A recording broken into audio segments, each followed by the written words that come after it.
Ngayong umaga, samahan niyo ako sa TMCR. Habang nagra-ride, may nakasabay akong isang grupo. Sakto lang ang pacing nila, komportable at swak sa takbo ko.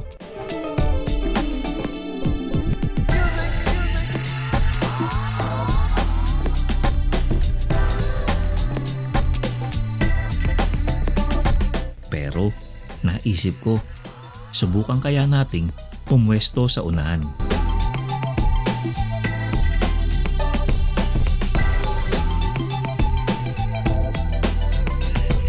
Kaya naghintay lang ako ng tamang pagkakataon.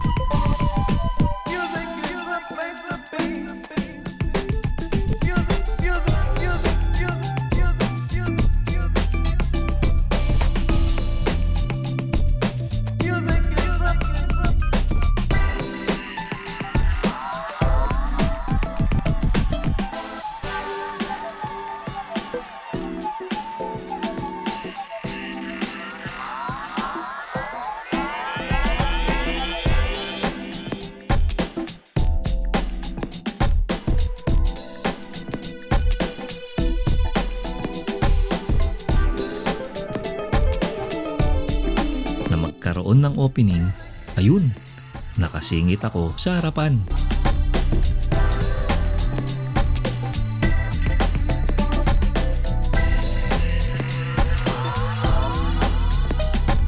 Kaso, pagtingin ko sa bike computer, 180 na ang heart rate ko. Doon ko na-realize na baka hindi ko rin kayaning i-maintain ang pace. At sa dami nila, siguradong maabutan din nila ako. Kaya imbis na pilitin, nag-relax muna ako, tumabi sa gilid at hinayaan silang mauna.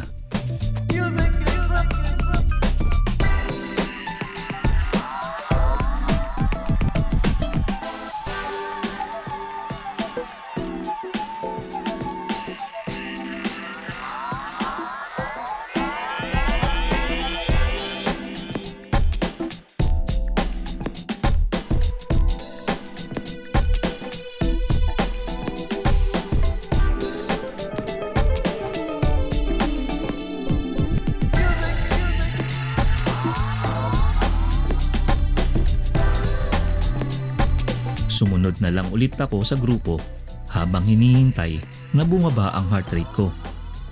Minsan, mas importante ang tamang pacing kaysa sa pagiging mabilis para mas tumagal ang ride at mas ma-enjoy ang buong biyahe. Muli, salamat sa panonood. Ako si Bike Session at kita-kits tayo sa susunod na ride. Happy session everybody!